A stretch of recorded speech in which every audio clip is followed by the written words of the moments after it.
कल हमने parallax method पढ़े थे। लेंथ को मेजर करने के लिए कल हमने क्या पढ़े थे? पैरेलैक्स मेथड पढ़े थे। अब ये जो पैरेलैक्स मेथड हमने पढ़े थे, इसके अंदर हम डिस्टेंट ऑब्जेक्ट्स की पोजीशन फाइंड आउट कर सकते हैं ना। या तो हम उसका डायमीटर भी निकाल सकते हैं, या फिर एक प्लैनेट है या कोई स्टार है, वो हमसे कितना दूर है वो हम इजीली फाइंड आउट कर सकते हैं। अब वो जो एंगल वहां पे बना था उसको बोलते हैं पैरेलैक्टिक एंगल। थोड़ा सा मैं तुमको ध्यान में लाके देता फिर से। ये स्टार है या कोई प्लैनेट है, इसको हमने यहां से देखा, इसी को हमने यहां से भी देखा। ये दो पोजीशंस के बीच में डिस्टेंस आपको मालूम है। इसको मैंने बोला था सिडको कैनॉट है, इसको बोला था ओरेंपुरा है, या कुछ और पूरा बोला होगा। That doesn't make a lot of difference. तो ये जो एंगल यहाँ पे बनता है इसको बोला जाता है पैरेलैक्टिक एंगल। क्या बोला जाता है इसको?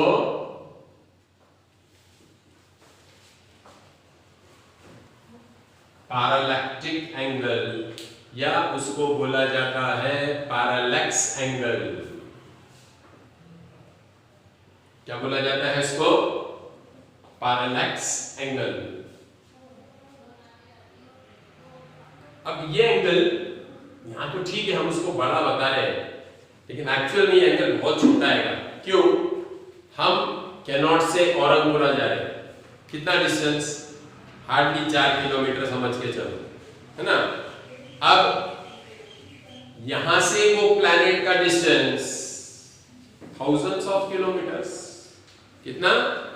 Thousands of kilometre. तो इतना बड़ा डिस्टेंस पे जब हम एंगल निकालेंगे तो एंगल क्या होते जाएगा? स्मॉल होते जाएगा। तो एंगल एक्चुअल में ये बहुत छोटा आता है। अच्छा, दूसरी एक और चीज मैंने यहां बताया था कि हम एक डिस्टेंट ऑब्जेक्ट लेते हैं इधर, और ये वाले एंगल को मैंने θ/2 बोला था, बराबर है, क्योंकि ये बाइसेक्ट किया तो ये भी θ/2 होता है। लेकिन ऐसा जरूरी नहीं है कि हमेशा ये बाइसेक्ट ही होगा, ठीक है। इसकी पैरेलल लाइन जब हम उतारेंगे तो नॉट नेसेसरी कि हमेशा बाइसेक्ट ही होगा। तो अगर बाइसेक्ट नहीं हुआ तो इसको θ1 बोल सकते हैं। यहाँ पे ये जो पैरेलल लाइन उतारने के बाद एंगल बनेगा, इसको हम θ1 बोलेंगे, ये वाला एंगल को।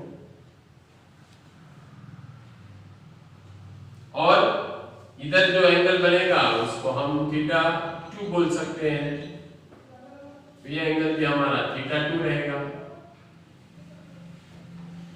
अब सिमेट्रिक कंडीशन अगर है तो θ/2 बोला था कल मैंने, तो ऐसा कोई जरूरी नहीं है कि θ/2 ही रहेगा। It may be some other value also. तो θ1 और θ2 दोनों को ऐड कर देंगे, θ1 और θ2 दोनों को ऐड कर देंगे तो हमको θ मिल जाएगा। क्या मिल जाएगा? फिर हमको θ मिल जाएगा, ठीक है ना। तो इसको बोलते हैं पैरेलैक्टिक एंगल।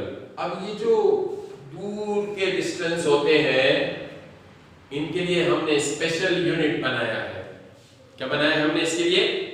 स्पेशल यूनिट बनाया है। Shall I clear this part? This is complete. ये मैंने लिख लिया आपने। ये कल के रिवीजन है, जो कल हमने पढ़े थे उसका मैंने रिवाइज किया है थोड़ा सा।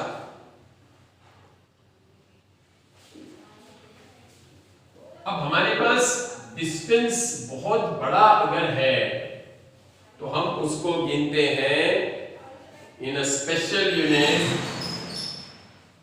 Called as light year.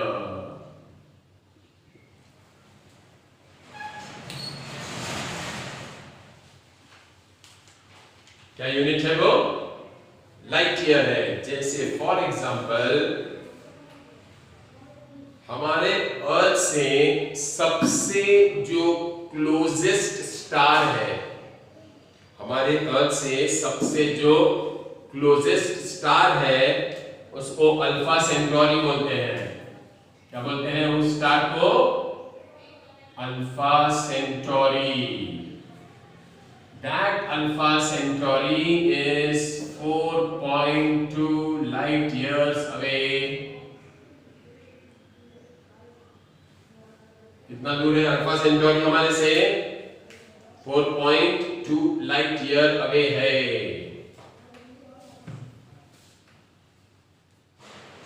मतलब क्या हुआ इसका कि जो लाइट अल्फा सेंटोरी से आज निकलेगा वो कंटिन्यू दिन और रात चलने के बाद हमारे पास कितने दिन के बाद आएगा?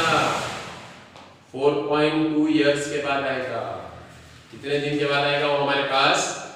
4.2 इयर्स के बाद आएगा। तो ऐसे डिस्टेंस को बोला जाता है 4.2 लाइट ईयर।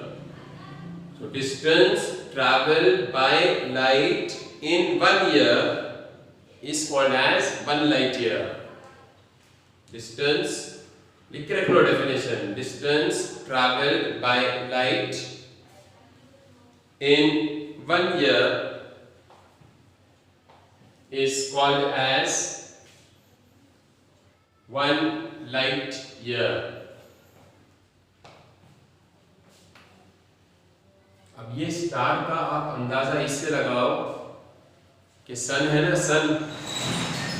सन का जो लाइट है वो हमारे पास आने में 8 मिनट्स लगते हैं। कितने लगते हैं? 8 मिनट्स लगते हैं सनलाइट को हमारे पास आने में। 8 मिनट सिर्फ। इसको कितने लग रहे हैं?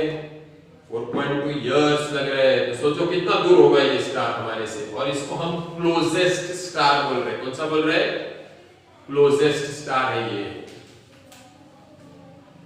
अब 1 लाइट ईयर को हम मीटर में कन्वर्ट करते हैं। 1 लाइट ईयर को क्या में कन्वर्ट करते हैं अपन? मीटर में कन्वर्ट करते हैं। कैसे करेंगे? Distance traveled by light in 1 second. 1 second में लाइट कितना डिस्टेंस ट्रैवल करता है? That is equal to 3 into 10 to the power 8 meter. बोलते हैं ना अपन लाइट की speed 3 into 10 raised to 8 metre per second.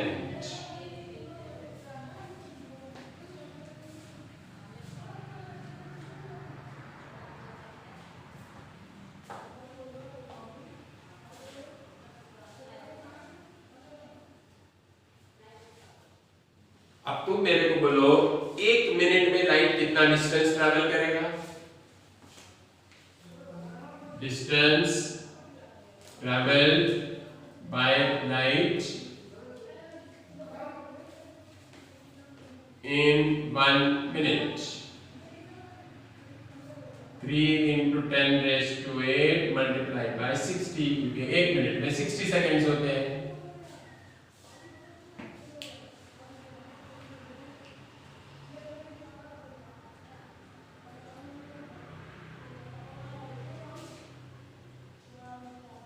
अच्छा, distance travelled by light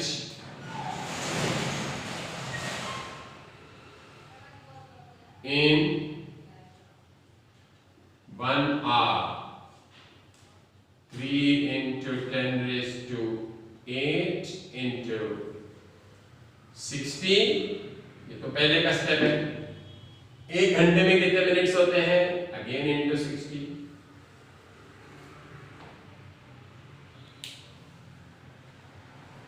1 second में, 1 मिनट में, 1 घंटे में। अब तुम मेरे को बोलो 1 दिन में कितना ट्रैवल करेगा? बोलो जल्दी से। Distance travelled by light in 1 day. Distance travelled by light in 1 day. 3 into 10 raised to 8 into 60 into 60, 3600 into 24, because in one day there are 24 hours.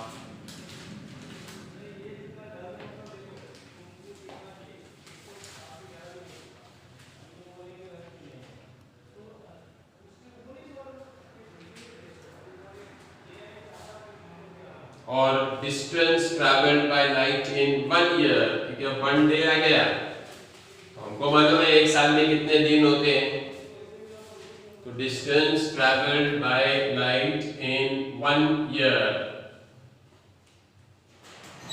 Equal to 3 into 10 raised to 8 into 3600 into 24 into 365.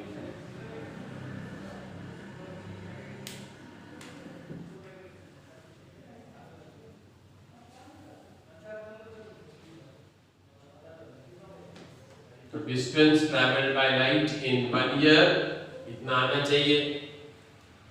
अब इसको हम multiply कर लेते हैं, ये नीचे का मिटा दो ना पार्ट में, आपने लिख लिया होगा ये तो।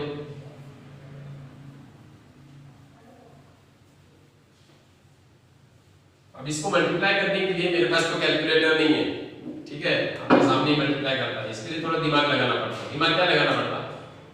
इसको और इसको मल्टीप्लाई कर लो, 3 और 365, ये मल्टीप्लिकेशन आता 1095,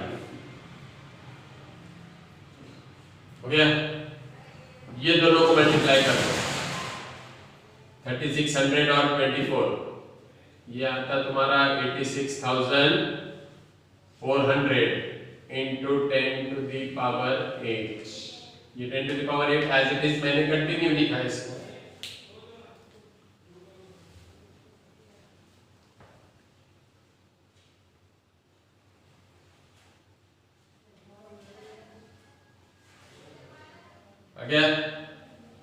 अब इसमें क्या करने का, थोड़ा सा डेसिमल का शिफ्टिंग कर लेने का, 1 2 3 4 5 6 7, मतलब 1.095 into 8.64 into 10 to the power 15, क्योंकि 8 तो पहले से था, मैंने 7 डेसिमल शिफ्ट किए लेफ्ट में, तो 8 प्लस 7 कितना हो जाएगा, 15 हो जाएगा।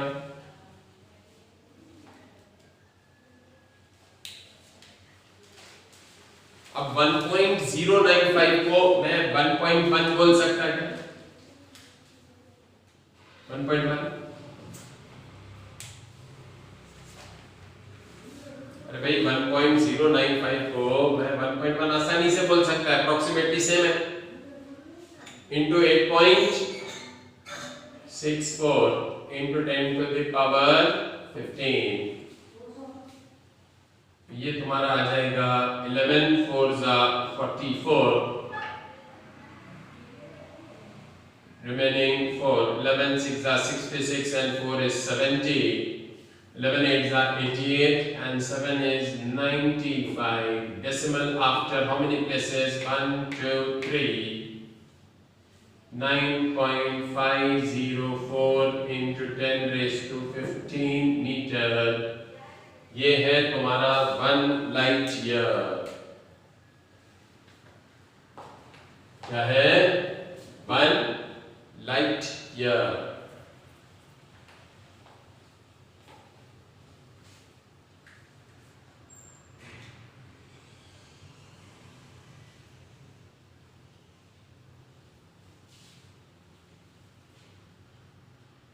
Is this part clear? आ गया सबके ध्यान में? किसी को कोई प्रॉब्लम होगा तो पूछो।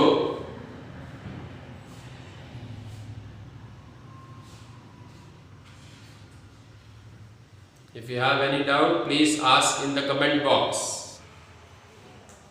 अब ये हो गया तुम्हारा लाइट ईयर, ये कन्वर्जन है लाइट ईयर का काय में, मीटर में। अब बोलने को लाइट ईयर है ना, तो ईयर तो टाइम का यूनिट होता है।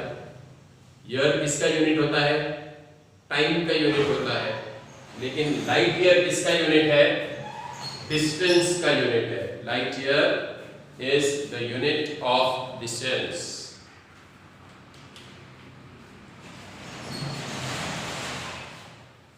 एक और डिस्टेंस का यूनिट है, बड़े डिस्टेंस का यूनिट है, उसको बोलते हैं पैरालैक्टिक सेकेंड।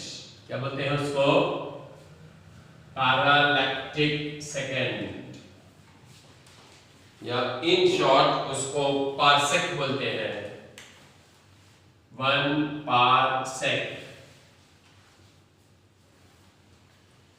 पार ये वर्ड पैरालैक्टिक होता है और सेक मतलब सेकेंड। तो ये भी यूनिट बड़े डिस्टेंसेस के लिए यूज होता है। अब इसके अंदर देखो, हमारे और सन के बीच में जो डिस्टेंस है, अर्थ एंड सन, कितना डिस्टेंस है पता है तुम्हारे को?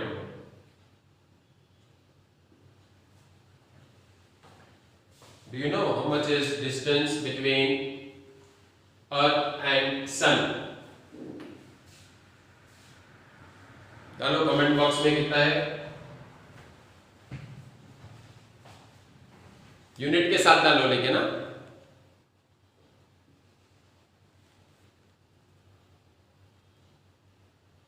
लाइट ईयर का सिंबल LY, LY बोलते लाइट ईयर को।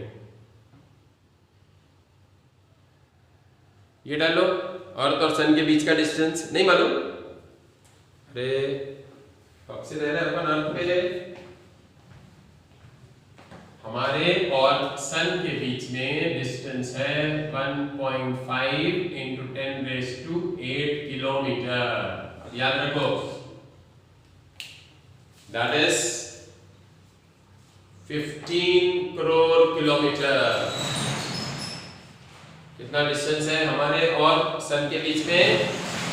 15 करोड़ किलोमीटर हमारे और सन के बीच में डिस्टेंस है।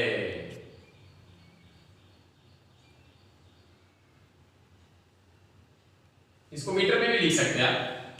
1.5 × 10⁻11 मीटर, क्योंकि किलोमीटर में 10⁻3 आता है। किलोमीटर स्टैंडर्ड नहीं है ना, केजी स्टैंडर्ड है, किलोग्राम। किलोमीटर स्टैंडर्ड नहीं है, यूनिट स्टैंडर्ड मीटर है। लेंथ का यूनिट स्टैंडर्ड क्या है? मीटर है। तो ये जो अर्थ और सन के बीच में डिस्टेंस है, इसको बोलते हैं 1 एस्ट्रोनॉमिकल यूनिट।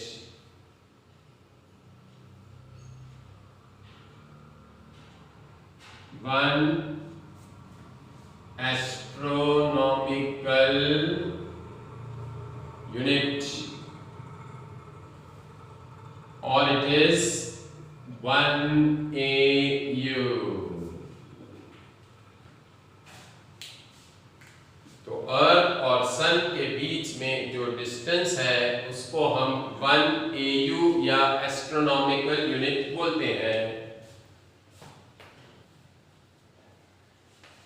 अब ये 1 एस्ट्रोनॉमिकल यूनिट, जितना बड़ा डिस्टेंस है उतना बड़ा आर्क बनाने का, सर्कल का आर्क होता है ना, तो 1 एस्ट्रोनॉमिकल यूनिट के साइज का अपन ने आर्क बनाया। अब इतना बड़ा आर्क एक्चुअली तो पॉसिबल ही नहीं है ना बनाना मेरे लिए। बोर्ड पे या पूरी अर्थ पे इतना बड़ा आर्क तो हम बना ही नहीं सकते, है कि नहीं?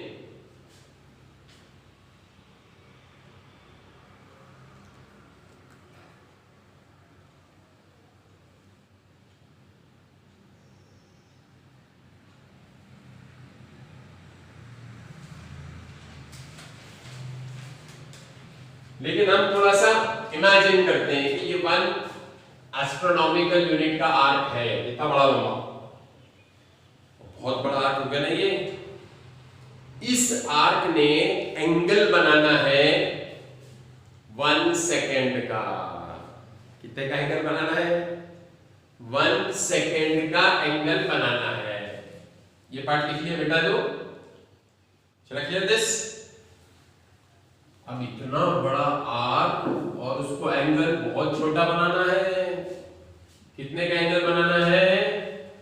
1 सेकेंड का। अब 1 सेकेंड का एंगल बनाना तो अपन इमेजिन भी नहीं कर सकते इतना छोटा एंगल होगा वो। देखो, in 1 degree there are 60 minutes and in 1 minute there are 60 seconds। मतलब 1 डिग्री के 3600 पार्ट्स करना पड़ेंगे तो 1 सेकेंड आएगा। 1 डिग्री के 3600 टुकड़े करना पड़ेंगे तो एक टुकड़ा 1 सेकेंड का निकलेगा उसमें से। अब अंदाजा लगाओ 1 डिग्री को इतना सा है, वो देखते ना तुम्हारे डी में 1 डिग्री को इतना सा है, इसके 3600 टुकड़े टुकड़े टुकड़े कर रहे हैं, उसमें से एक टुकड़ा उठा रहे, that's very very small angle. और बनाने वाला कौन है? 1 एस्ट्रोनॉमिकल यूनिट का आर्क है। अब जितना बड़ा आर्क वो एंगल भी उतना ही बड़ा बनाएगा। 1 एस्ट्रोनॉमिकल यूनिट का इतना बड़ा आर्क है, अब वो एंगल तो बहुत बड़ा बनाना चाहिए था, लेकिन वो कितने का एंगल बना रहा है? सिर्फ 1 सेकेंड का एंगल बना रहा है। इसका मतलब ये जो डिस्टेंस होगा ना आर्क से लेके एंगल तक, this distance is very very very large. This is called as 1 parsec distance. This distance is called as 1 parsec or 1 parallactic second. So what is 1 parsec? It is the distance at which an arc of 1 astronomical unit makes an angle of 1 second. That arc makes an angle of 1 second. That distance is called as 1 parsec. लिखो definition अगर आपको चाहिए तो लिख लो।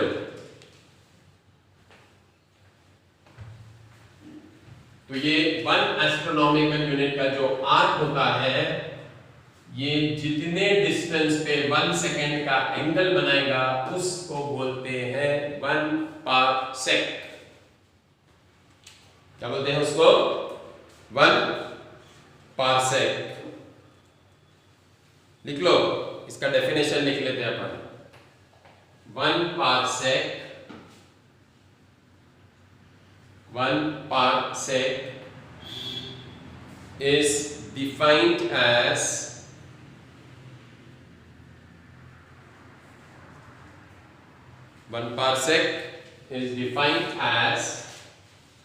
the distance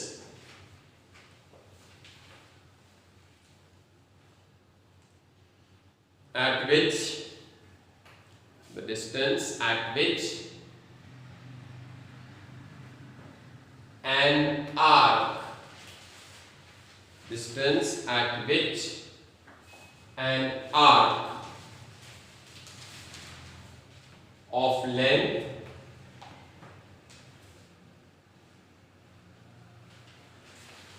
one astronomical unit, the distance at which an arc of length 1 astronomical unit makes an angle of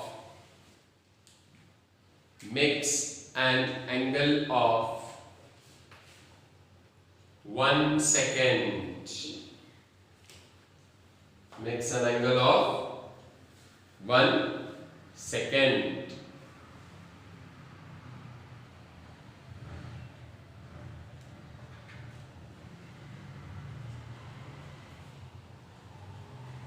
ठीक है, अब इसकी वैल्यू निकाल लेते हैं, है ना। 1 parsec means how many meter, that value we will find. So I can write angle is equal to arc length upon radius. ये हमने कल डिफाइन किया था, plane angle, angle is equal to arc length upon radius. अब मैं angle कितने का बोल रहा हूं आपको? 1 सेकेंड का बोल रहा हूं। I am saying angle is how much? 1 second. Arc length is 1 astronomical unit and that distance is radius। वो जो डिस्टेंस बताया ना मैंने, वो रेडियस है, उसको बोल रहे हैं अपन 1 parsec। 1 second is equal to 1 AU upon 1 parsec। अभी हमको सेकेंड्स को डिग्री में पहले कन्वर्ट करना पड़ेगा और डिग्री को रेडियन में कन्वर्ट करना पड़ेगा, समझे? First seconds into degrees, then degrees into radian. उसके बाद एस्ट्रोनॉमिकल यूनिट की तो वैल्यू हमको पता है, डिस्टेंस बिटवीन अर्थ एंड सन। अब क्या करने का, पहले कन्वर्ट कर लेते हैं। 1 सेकेंड इज 1 अपॉन 3600 डिग्री। अच्छा, डिग्री को रेडियन में करना है तो कैसे डिवाइड करो बोला था मैंने? 57.4 से डिवाइड करो। ये डिवाइड भी कर दिया अपन ने। Is equal to 1.5 into 10 raised to 11 divided by 1 parsec। अब कुछ नहीं करने का, खाली क्रॉस मल्टीप्लाई कर लेने का, अपना आंसर आ जाएगा। 1 parsec is equal to 1.5 into 10 to the power 11 into 3600 into 57.4।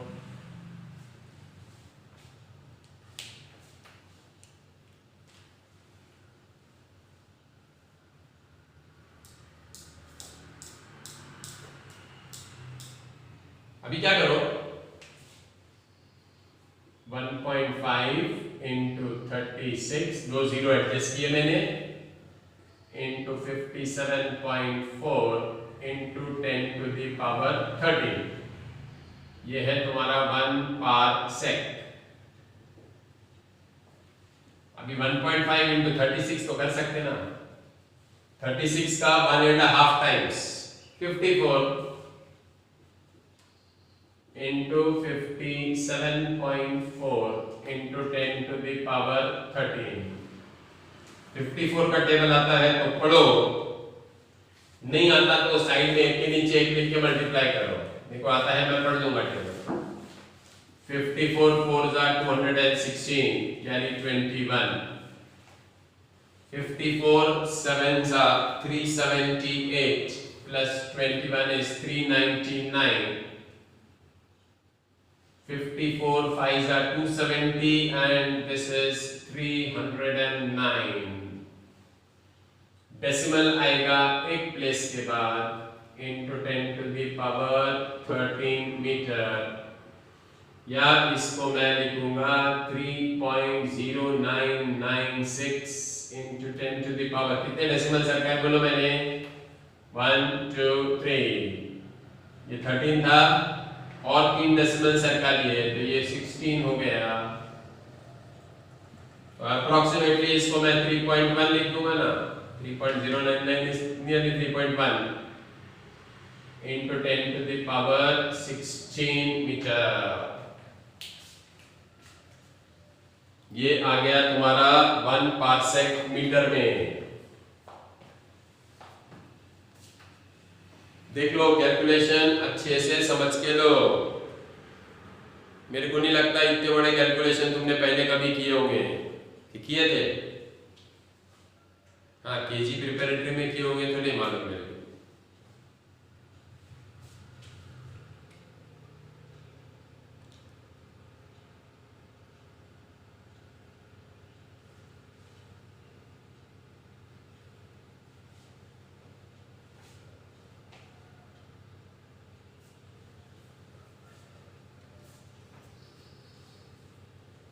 Is it okay?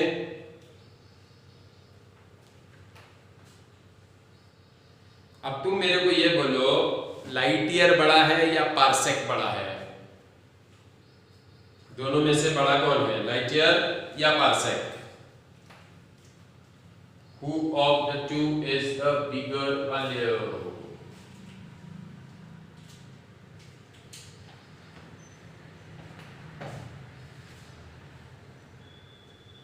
Kunal, light year बड़ा है, लाइट ईयर की वैल्यू देख और पारसेक की भी वैल्यू देख, दोनों ध्यान से देख, है ना लाइट ईयर बड़ा? अब ध्यान में आया तेरे को? क्या गड़बड़ हो गई थी?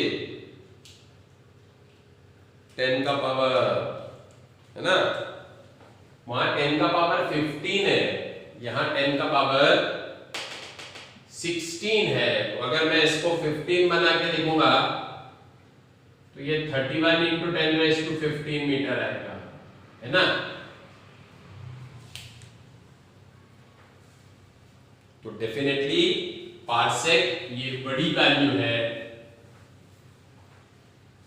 अब हम कन्वर्ट कर लेते हैं, 1 parsec divided by 1 light year is equal to, parsec कितना लिखा मैंने, 31 इंटू 10⁻15 और लाइट ईयर क्या लिखा था, 9.5 इंटू 10⁻15। तो ये 15 और ये भी 15 कैंसिल।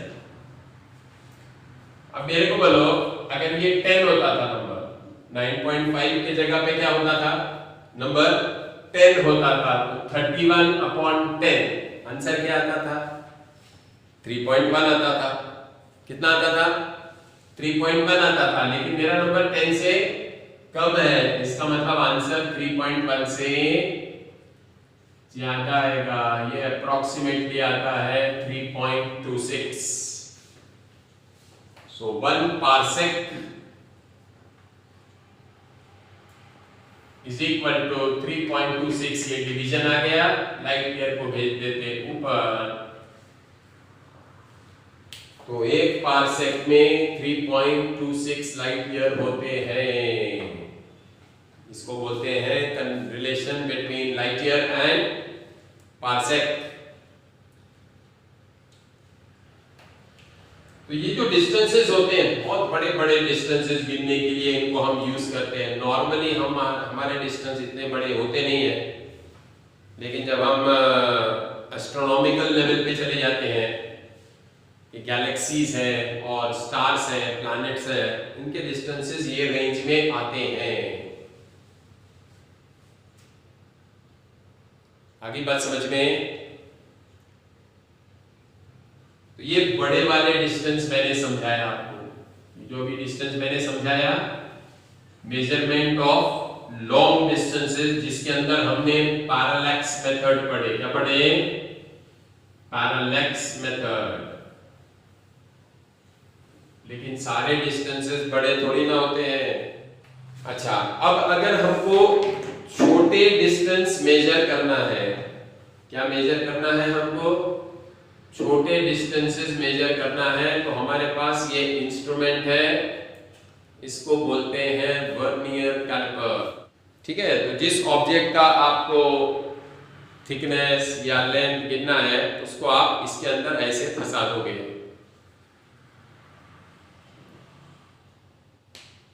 Like this.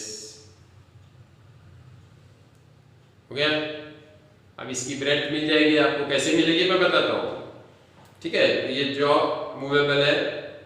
अब इसमें 2 स्केल है, देखो, छोटी वाली स्केल पे मार्किंग है,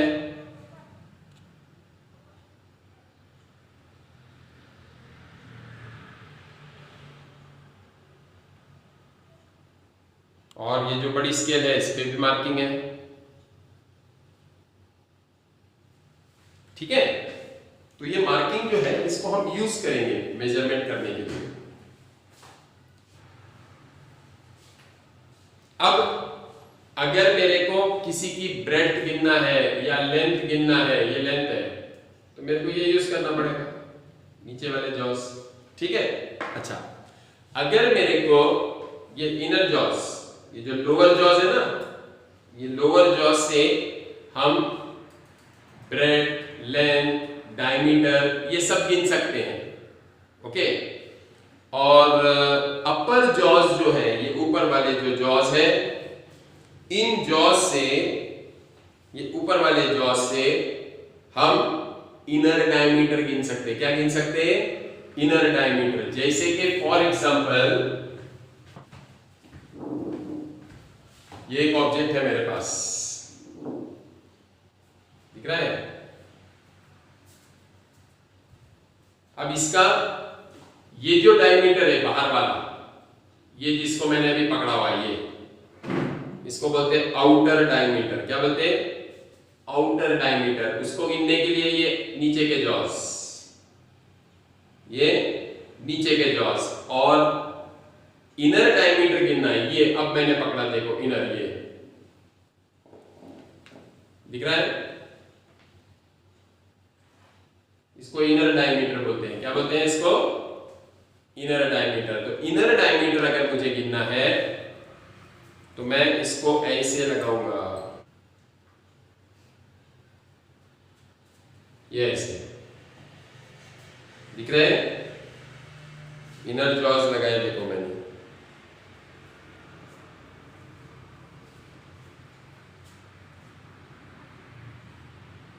ओके, और आउटर डायमीटर चाहिए। अब आउटर डायमीटर बैठ रहा है क्या? देखो, नहीं बैठ रहा। देखो बैठ रहा है क्या? नहीं बैठ रहा। थोड़ा सा बड़ा करना है इसको। फिर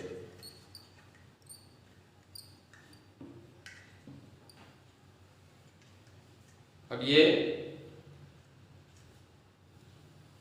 आ गया, ये अब लगा दिया ऐसे मैंने, हो गया आउटर डायमीटर। तो ये जॉज से आउटर डायमीटर, ये जॉज से इनर डायमीटर, ठीक है? अच्छा, इसकी डेप्थ निकालना है मेरे को। इसकी क्या निकालना है? डेप्थ निकालना है। तो ये पीछे रॉड दिख रहा है, रॉड, ये रॉड इसमें डाल देने का, तो इससे अपने को डेप्थ मिल जाती। रॉड इसमें डाल देने का तो क्या मिल जाती? डेप्थ मिलती। उसकी भी रीडिंग लेना पड़ती। अब ये रॉड मैंने डाला, देखो ज्यादा होगी ना, रॉड लंबी होगी, इसको कम करना पड़ेगा। ये ऐसे अभी कम होगी, अभी भी कम है, अब बराबर होगी, फिक्स। ये डेप्थ अब मैं गिन सकता है। इसकी रीडिंग ले लेने का, मेन स्केल और वर्नियर स्केल, ठीक है? तो ये रॉड से क्या गिन सकते हैं अपन? ये ऐसे डेप्थ गिन सकते हैं इसकी। तो तीन चीजें गिनते आती, depth, outer diameter and inner diameter. ये सारी चीजें आपके ध्यान में आ गई? सबके ध्यान में आ गई क्या सबके? Is this clear to all of you?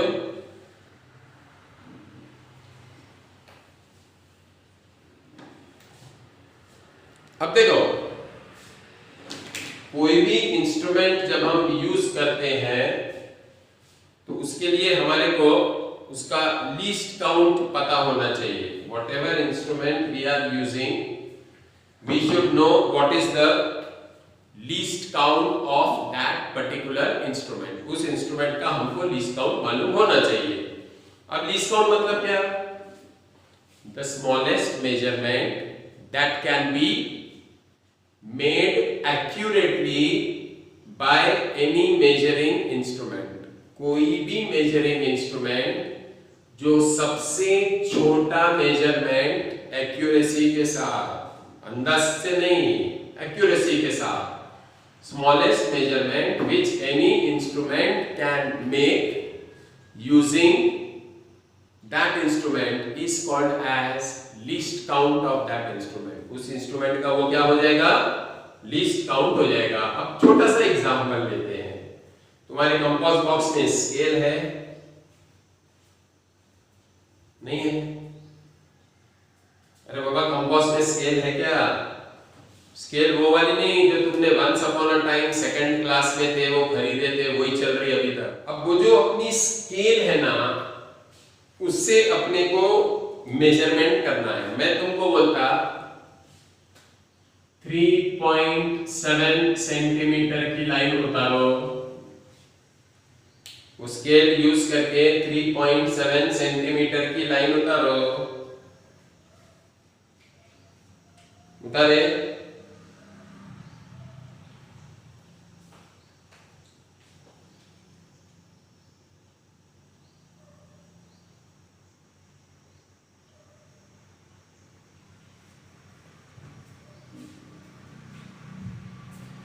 उतारे कि नहीं उतारे? उतार दिए। चलो ठीक, अब क्या करो, 6.4 सेंटीमीटर की लाइन उतारो।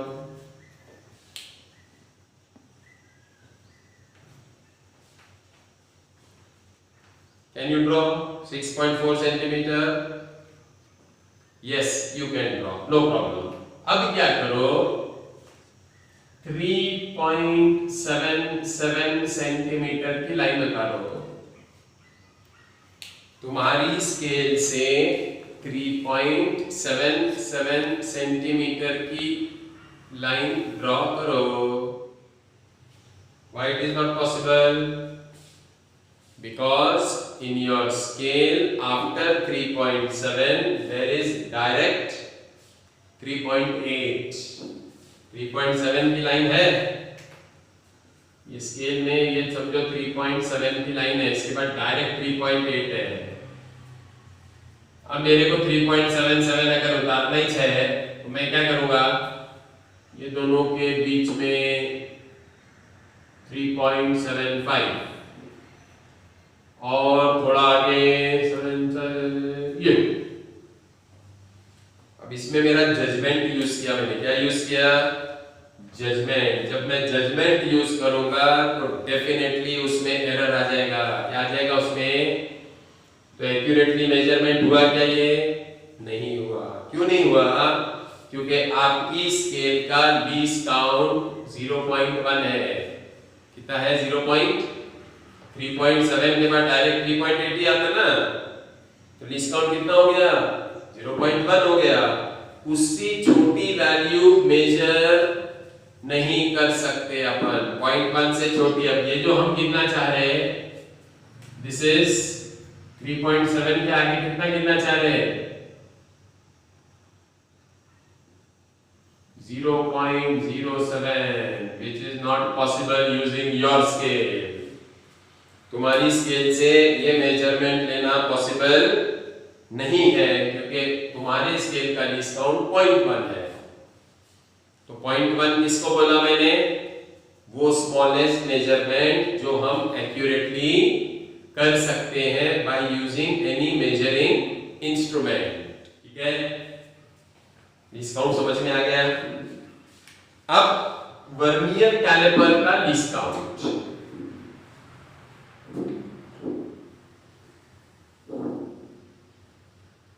वर्नियर कैलिपर का least count,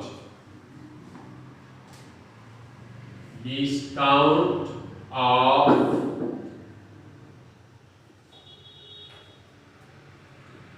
vernier caliper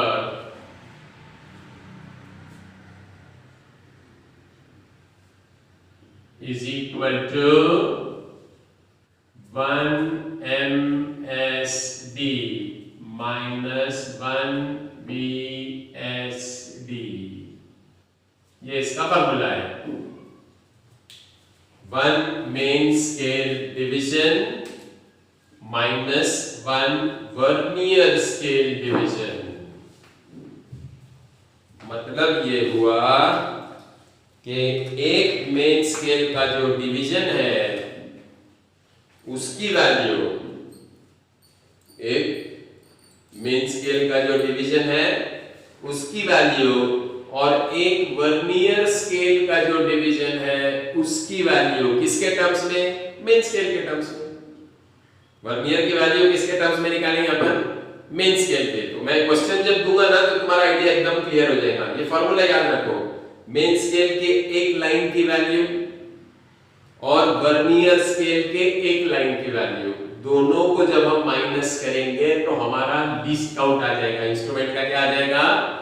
least count आ जाएगा। सो 1 MSD minus 1 VSD is called as least count, and जो वैल्यू हम मेजर कर रहे हैं, जो भी मेजर कर रहे हैं, जैसे फॉर एग्जांपल मैंने ये बैटरी है ना, इस बैटरी की मैंने लेंथ गिनना है। क्या गिनना है मैंने? बैटरी की लेंथ। ये ऐसे, ये देखो देखो ध्यान से। अब इसके अंदर है ना, ये जो वर्नियर स्केल है, इसकी पहली लाइन मेन स्केल को टच करेगी। वर्नियर स्केल की फर्स्ट लाइन मेन स्केल को कहीं पे तो भी टच करेगी। वो जहां पे टच करेगी उस रीडिंग को मेन स्केल रीडिंग बोलते हैं। क्या बोलते हैं इसको? Main scale reading. So where zero of the main scale is touching, zero of vernier scale is touching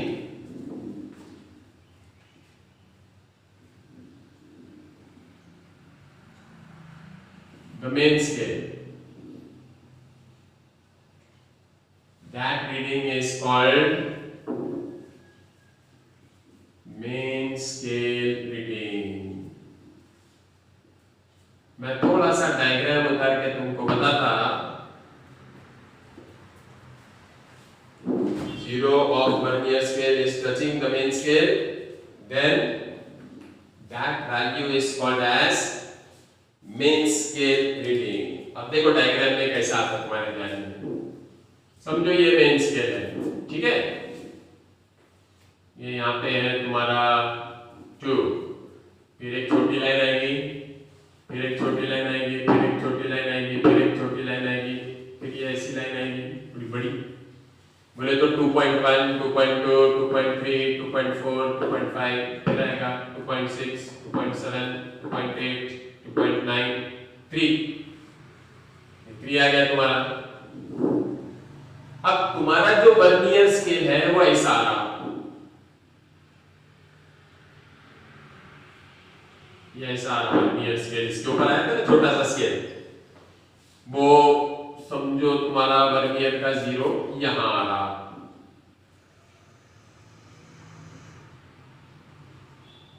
या इसी को ले लेते ना 0, ये जो स्टार्टिंग पॉइंट बता रहा ना मैं, इसी को 0 ले लेते हैं।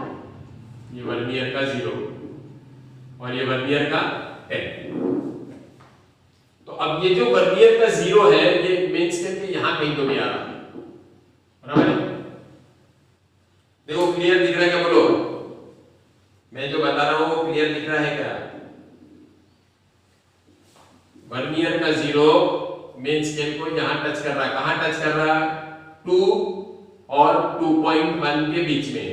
इसको थोड़ा कलर में चेंज करता, रेड कलर कर देता। ये यहां टच कर रहा है, 2 से आगे है, 2.1 से पहले है। रेड लाइन उतारा मैंने, वो 0 मेन स्केल को टच कर रहा है। वर्नियर का 0 मेन स्केल को वहां जाके टच कर रहा है, ठीक है? तो ये जो टच कर रहा है, अब ये 2 से तो आगे है, लेकिन 2.1 कंप्लीट हुआ क्या? नहीं हुआ। तो मैं मेन स्केल रीडिंग 2 ले लूंगा। यहाँ पे कितना लूंगा मैं मेन स्केल रीडिंग? 2 ले लूंगा। ये 2 कंप्लीट हो गए। कितने कंप्लीट हो गए? 2 वैल्यू इज कंप्लीटेड। 2 के आगे चले गए ना वर्नियर अपना? 2.1 के आगे गया क्या? नहीं गया। तो 2.1 नहीं लेंगे, 2 ले लेंगे। क्या ले लेंगे अपन? 2 ले लेंगे।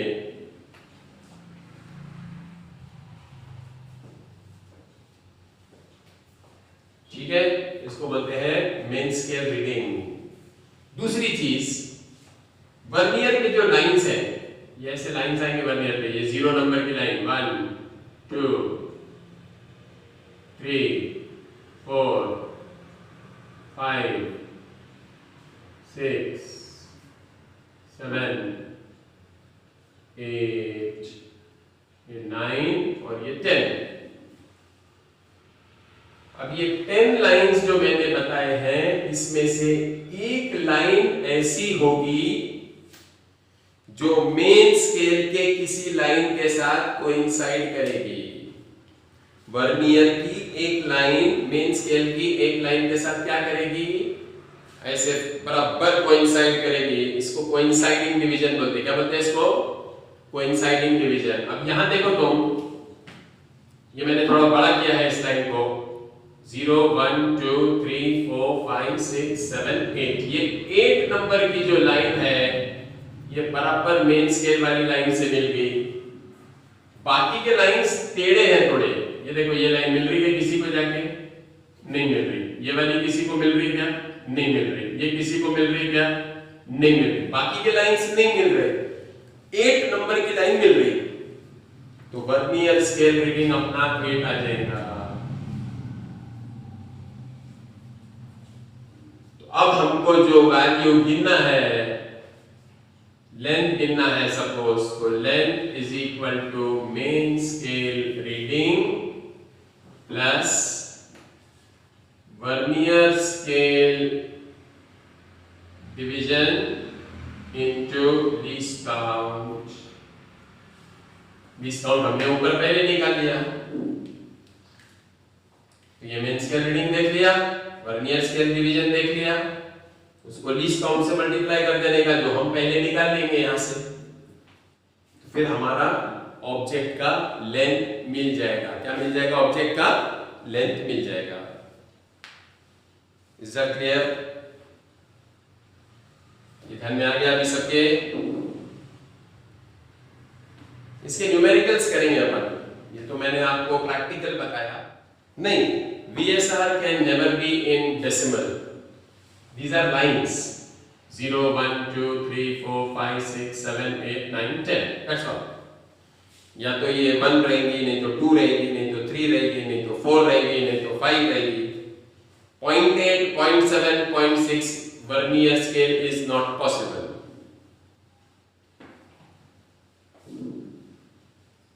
इसके बताऊंगा मैं और तरीके हैं। JEE में क्वेश्चंस आए थे इसके ऊपर, हर साल आता है। JEE के मेंस में तो नहीं आता, इसमें आता है एडवांस में। इंस्ट्रूमेंटेशन के 1 या 2 क्वेश्चन आते ही हैं। और कोई डाउट है किसी को? अब इसको आज मैंने जो फॉर्मूले बताए इसको रिवाइज कर लो, कल इसी को कंटिन्यू करेंगे अपन आगे। ठीक है? इसके ऊपर क्वेश्चंस बनते हैं जो नीट में और JEE दोनों में आते हैं, तो बताऊंगा मैं आपको। इजी क्वेश्चंस हो जाते हैं वो। ये भी फॉर्मूले से कैलकुलेशन बताऊंगा, और एक दूसरा फॉर्मूला है उससे भी कैलकुलेशंस बताऊंगा। Okay, see you then again tomorrow. Have a nice day.